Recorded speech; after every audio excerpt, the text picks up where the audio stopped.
The cold wind bit through John's coat as he stood at the base of the cathedral steps. Behind the chained doors, shadows shifted.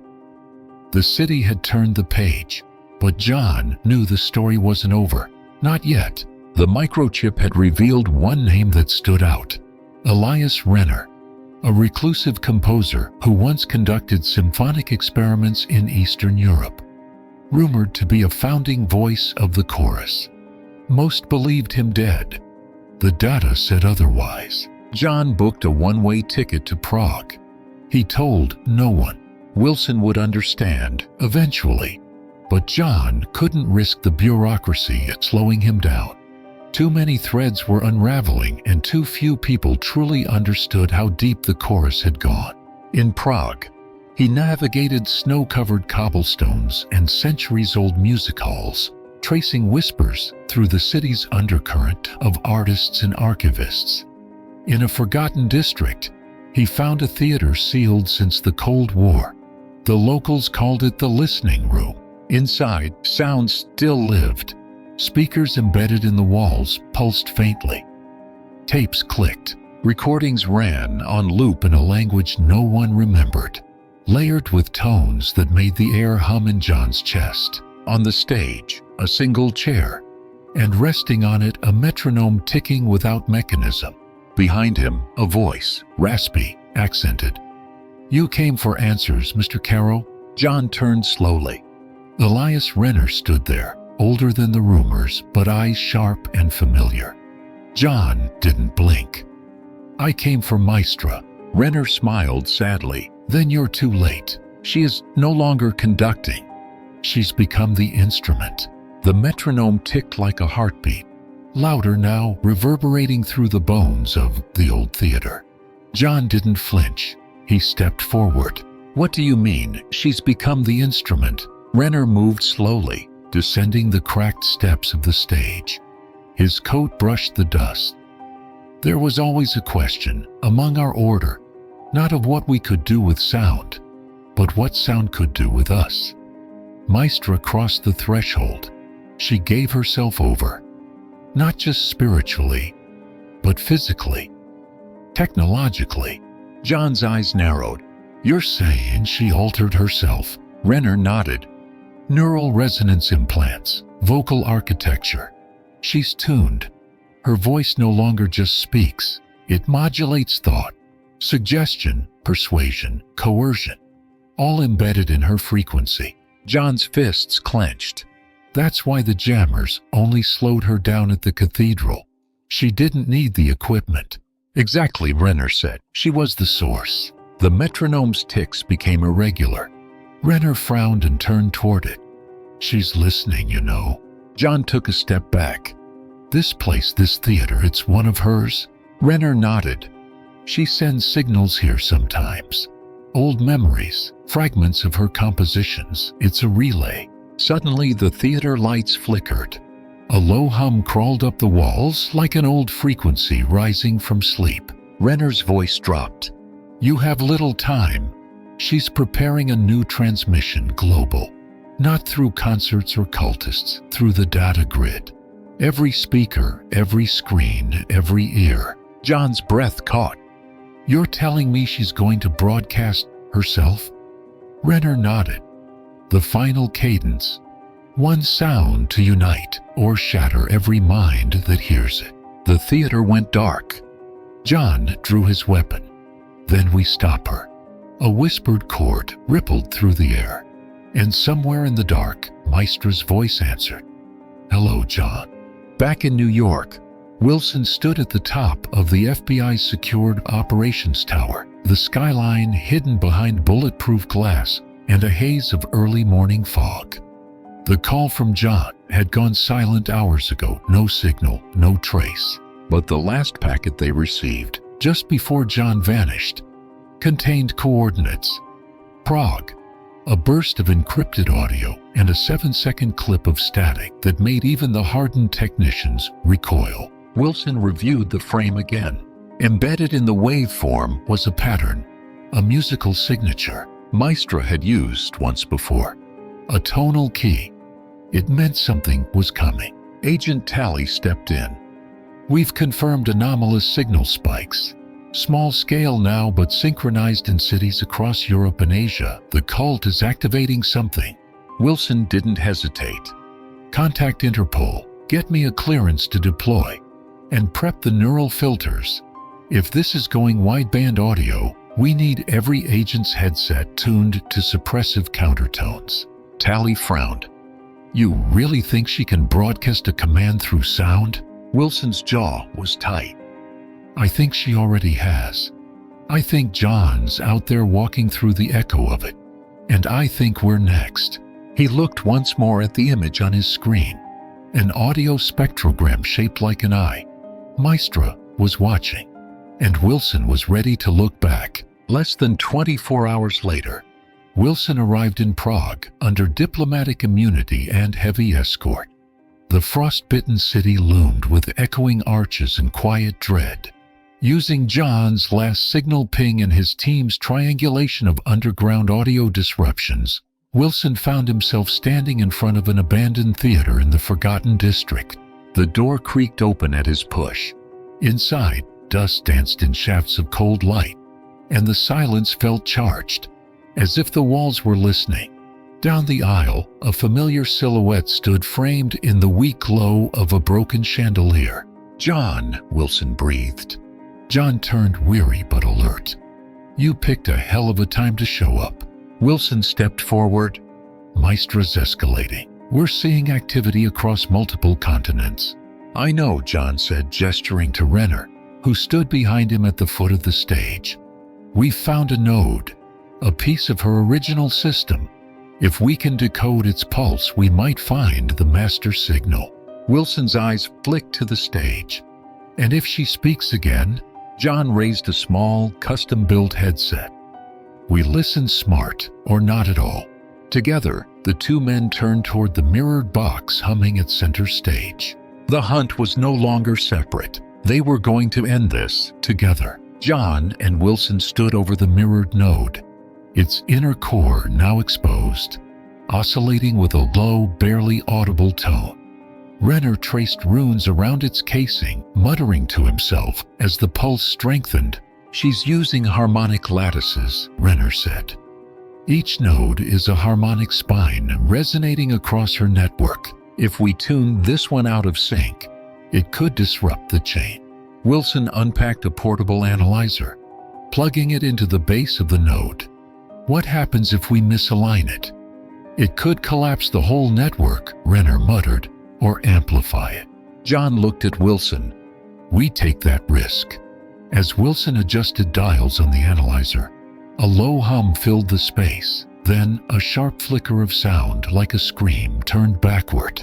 A sudden surge of cold swept through them. The lights dimmed. The chandelier above them quivered. From the theater speakers, Maestra's voice drifted through, disembodied, deliberate.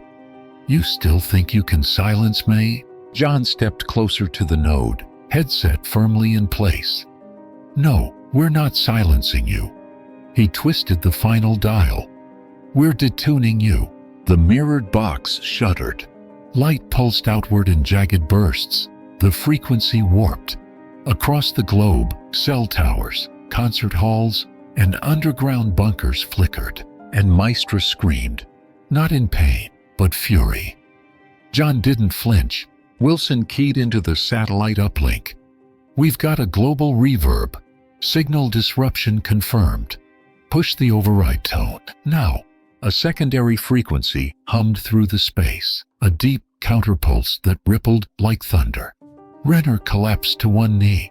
"It's working. Her grip's fracturing." John gripped the node. "Then let's break it." He drove the tuning key into the mirrored surface, and the world sang silence. The silence did not last. Within hours of the Prague node's destruction, encrypted sound patterns began slipping through private communication networks, writing beneath bandwidth thresholds. The initial assumption by intelligence agencies was that Maestra's influence had been shattered. But as analysts reviewed global anomalies, a new picture emerged, one far more calculated. Maestra had adapted. In Tokyo, a string quartet at a prestigious gala began to play an unfamiliar encore. Audiences found themselves entranced, their memories foggy. In Sao Paulo, a late-night radio host delivered a monologue that listeners would later claim they never heard, though many made identical purchases the next morning. In Nairobi, a tech expo's PA system stuttered with static, and those near it began chanting in strange harmonic phrases. Each event bore Maestra's sonic fingerprint. Back in Prague, John sat hunched in a low-lit apartment, headphones on, reviewing acoustic data Renner had recovered from the collapsing node. Wilson paced behind him, a laptop open, tracing patterns across a global map. "She's not broadcasting anymore," Wilson muttered. "She's embedding, slipping into performances, into language, into the rituals of daily life." John scrolled through waveforms, each one laced with invisible command structures. "We didn't end her. We just forced her underground." Renner, weakened but lucid, approached. "Her retaliation isn't brute force, it's elegance, dissonance that seduces. She's rewriting the score of the world." Wilson looked up. "Then we need a new instrument, something that can find these echoes before they seed." John's eyes narrowed. "No, not just find them. We need to compose our own answer." A war of resonance had begun, and Maestra was already rewriting the overture. John and Wilson sat before a sprawling array of audio equipment in their Prague hideout. Screens flickered with real-time spectral analyses, waveforms twisting like serpents. Around them, Renner's runic markings glowed faintly, his arcane knowledge meshing with modern technology. "We can't just block her transmissions anymore," Wilson said, rubbing his temples. "She's embedded herself in culture, in conversation, even in subconscious rhythms." John nodded, tuning a custom neural filter headset. "The old jammers won't cut it. We need a frequency that can overwrite the embedded commands. Something natural, something human." Wilson pulled up an old recording of a folk song from a remote village, untouched by modern manipulation. "There's purity in these melodies, patterns that resist distortion. Maybe if we weave them into a new signal, an antidote embedded in sound itself." Renner stepped forward, holding a delicate crystal prism. "The harmonic lattices respond to more than just sound. Emotion, intent, collective focus.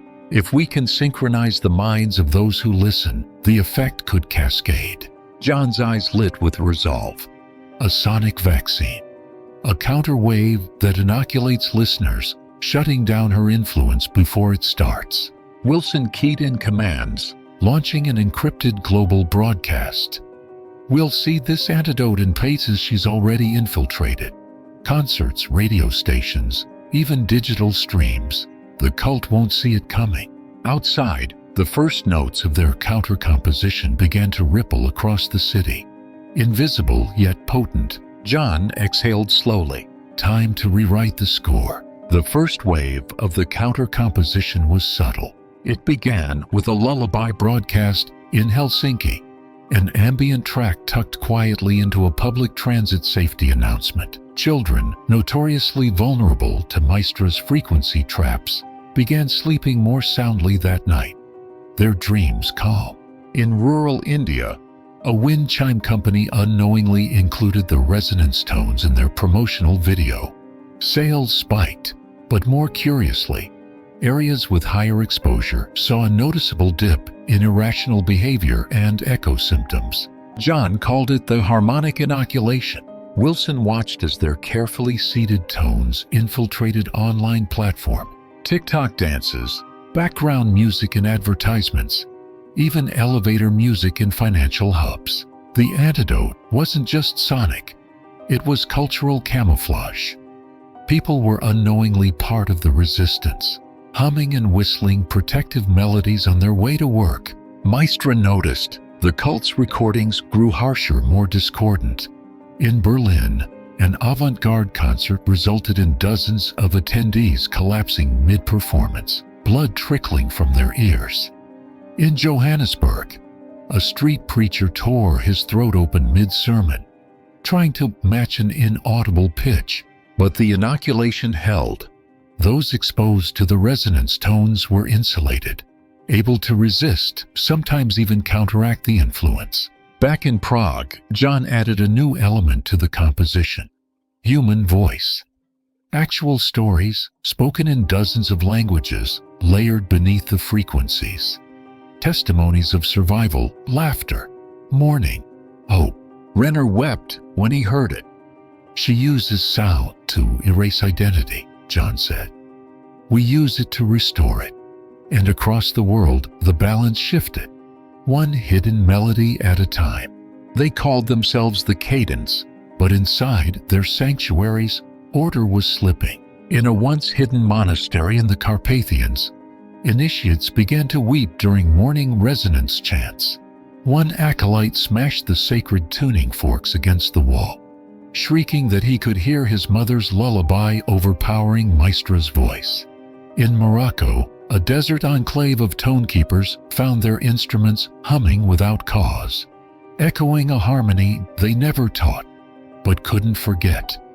The counter-composition was seeping in. Fractures formed not just in sound, but in belief. Cell leaders accused one another of sabotage. Rituals grew erratic. Some cultists tried to remix Maestra's tone into violent crescendos, but found the notes collapsing into the very frequencies designed to protect against them. Their own archives began to destabilize.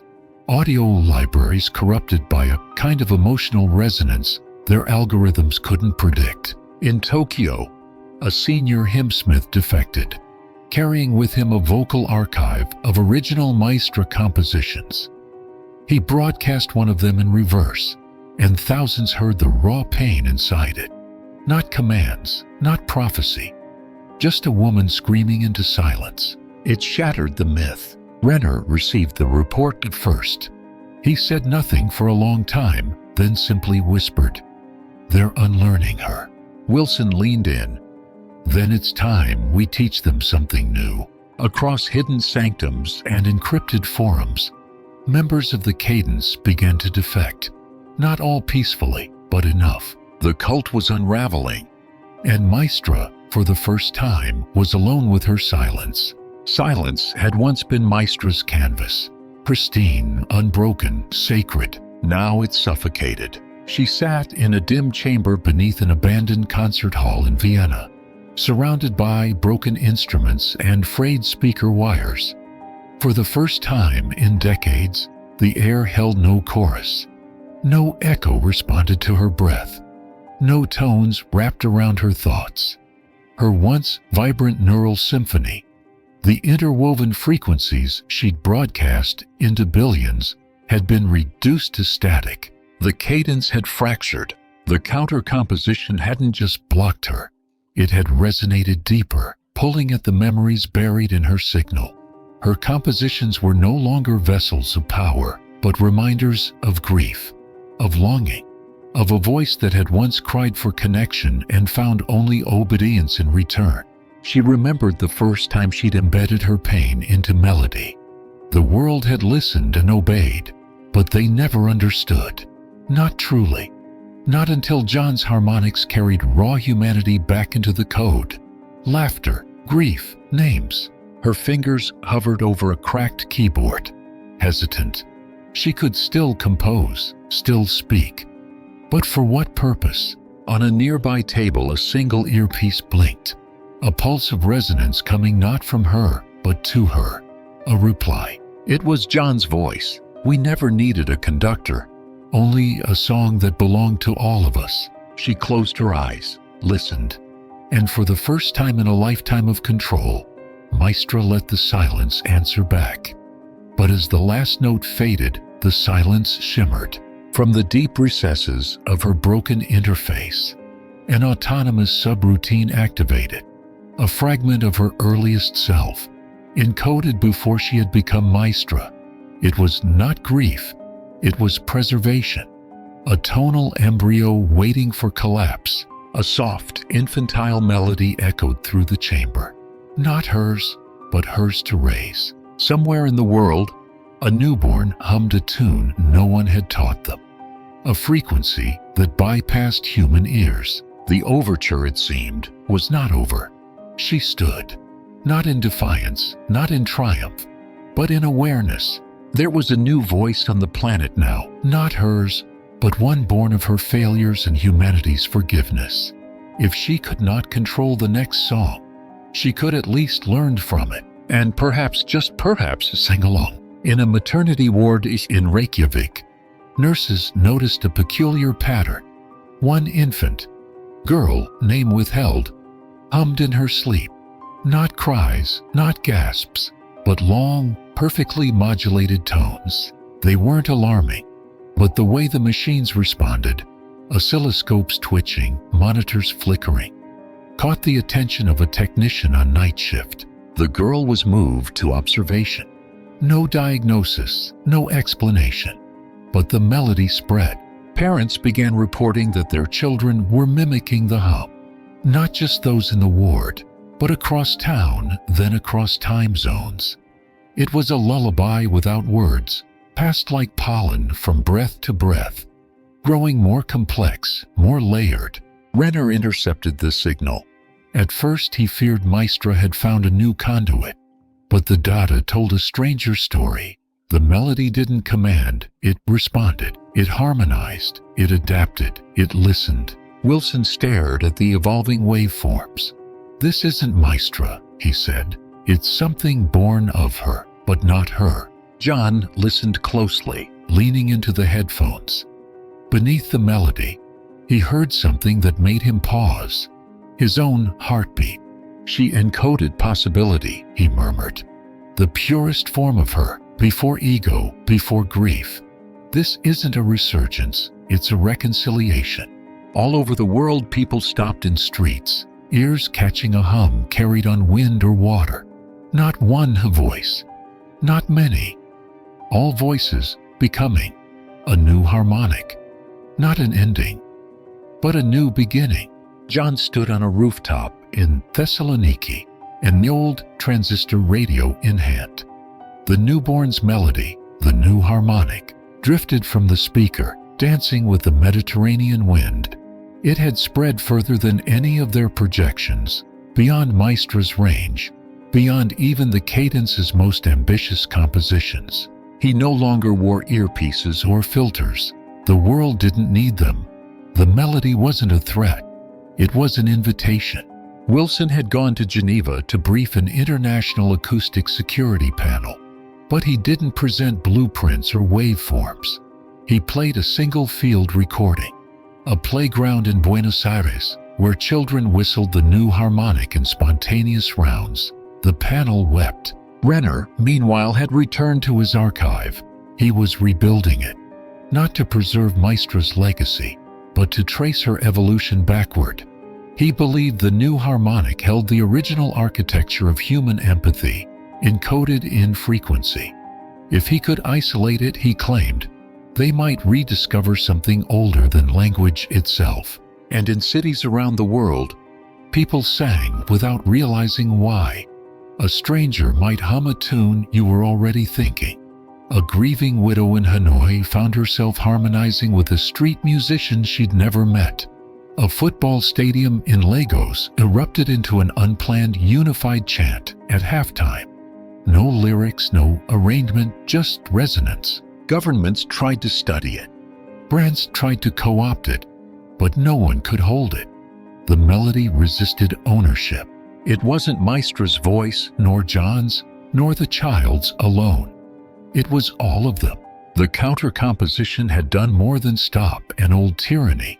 It had rewritten the way the world listened.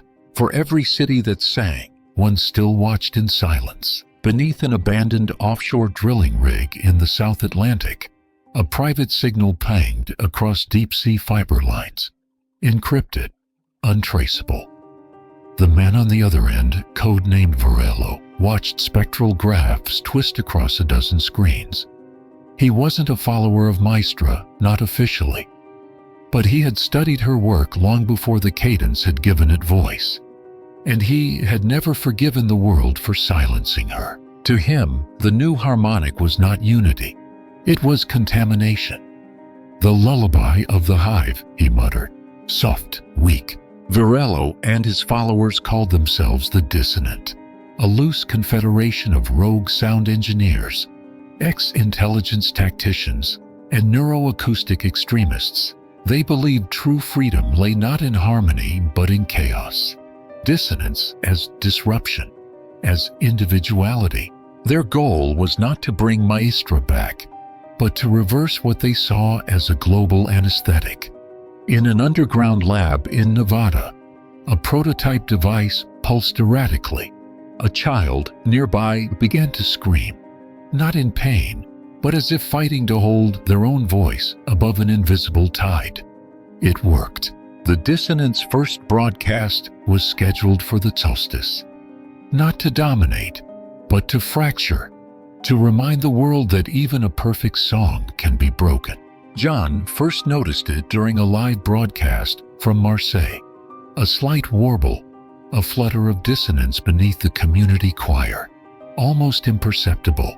Most listeners would have dismissed it as microphone interference, but not John. He cross-referenced the waveform with earlier broadcasts. In a week's time, the same pattern had appeared in recordings from Nairobi, Kyoto, and Vancouver. The distortions weren't random. They were woven like threads through the new harmonic. Deliberate, calculated. Wilson was already investigating. From his Geneva office, now converted into a mobile signal observatory, he'd traced a stream of encoded packet traffic bouncing off defunct military satellites.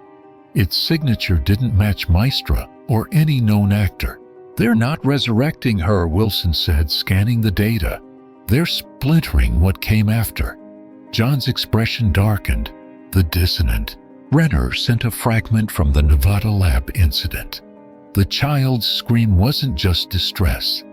It was tonal resistance, an emergent signal meant to overwrite harmonic response. It had been artificially induced. They triangulated the source of the pulse. A deep-sea node, unregistered, drawing power from Atlantic currents. "They're launching on the solstice," Wilson confirmed. "A global counter-resonance." John nodded, already assembling a new array of instruments. Not to cancel the Dissonant, but to adapt, to absorb. If Maestra taught control, and the harmonic taught unity, the next lesson had to be evolution. Harmony would have to learn to bend or risk breaking. John paced the rooftop of an old observatory in Thessaloniki, the same place where he had first heard the new harmonic's inflection to turn faintly inward.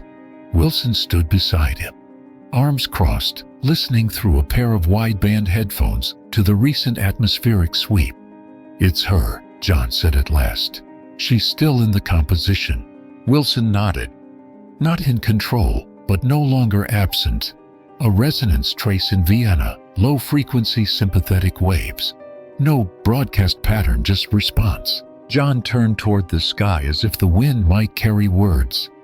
"She heard us, or maybe she heard herself." "The world's already changed," Wilson added. "The harmonic has nested, but if Maestra is choosing to listen now, she may have something left to teach." They stood in silence, letting the soft tonal drift of the new harmonic rise through the night. Below them, across balconies and city parks, people hummed fragments of the same melody, unaware of its origin. Then a shift, a subtle modulation in the atmosphere, so slight it bordered on imagined. But Wilson's instruments didn't lie. The frequency thread had bent, not broken but folded, welcoming a new tone into its lattice. A tone that echoed the old cadence, but softened. John smiled faintly. "She's not trying to reclaim it. She's learning how to be part of it." Wilson closed his eyes, listening. "Then this time, we harmonize with her, not against." They began tuning a new instrument, one that didn't need to lead or dominate, only accompany. A vigil not of war, but of welcome. the shift didn't go unnoticed. In Melbourne, students began integrating harmonic theory into climate modeling, discovering that the tones, when mapped, coincided with temperature fluctuations in coral reef systems. In Nairobi, elders recited ancestral hymns that suddenly overlapped with the emerging patterns of the new harmonic. Synchronicity had become resonance. In Sao Paulo, graffiti artists left blank walls behind and instead tuned strings and metal across alleyways, creating public resonance fields. Children danced through them, triggering soft chords of shared memory. Governments tried to document it. Religions debated it. But most people simply lived with it. There was no fear now, only listening. A new etiquette emerged. People paused mid-conversation to catch a shifting tone in the distance, and strangers would glance at each other knowingly, feeling their breath align. Even skeptics found themselves humming, not because they believed, but because it felt human. For the first time in memory, the world wasn't being told what to hear. It was learning how to listen. From this listening emerged something more than observation, a movement. Calling themselves Resonance, this global network of composers, engineers, linguists, and laypeople formed organically. They held no central doctrine, no founder, only an ethos to explore and nurture the living lattice of tones now threading through daily life. Their gatherings, resonances, were held in open-air amphitheaters, empty warehouses, or deep forests. Each began with silence, not as absence, but invitation. Slowly, tones would rise, improvised, shared, unstructured. The only rule was to listen first. Resonance developed wearable tuners to detect sympathetic frequencies and created libraries of shared tones. Mapping emotional spectra with auditory signatures, they meditated with choral biologists, jammed with subway buskers, synced lullabies across continents. Where once there had been surveillance and subliminal control, there was now exchange and improvisation. The harmonic was no longer an imposition. It had become a dialogue. A world once shaped by command was being reshaped by attunement. And in this fragile resonant space, new voices began to emerge, not louder, but clearer. John and Wilson returned to the observatory one last time, the old rooftop bathed in morning light. The world had settled into its new rhythm, but their vigil had not yet ended. Wilson placed a compact receiver on the railing, hand-made, tuned not to broadcast, but to resonate with what already filled the air. From it came no sound, yet both men felt its hum beneath their skin. "You think she'll speak again?" Wilson asked. John didn't answer at first. He listened. A breeze tugged at the trees below. Far off, bells chimed. Not in sync, not deliberate, yet somehow part of the same conversation. "She might not need to," John finally said. "This was never about a single voice. It's become too many."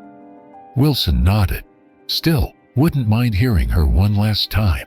They stood quietly as the world turned softly around them. No crescendo, no finale. Only the ongoing movement. Below, a child's laughter harmonized with a vendor's radio. A flock of birds shifted direction mid-flight. Somewhere, someone began to hum. And in the quiet, between notes, something answered. Not louder, but clearer. They stayed until the sun cleared the horizon. Then John reached for the receiver, slipped it into his coat, and turned to Wilson. "Let's go listen." Together, they descended the stairs, their footsteps light, as if in time with something vast and unseen.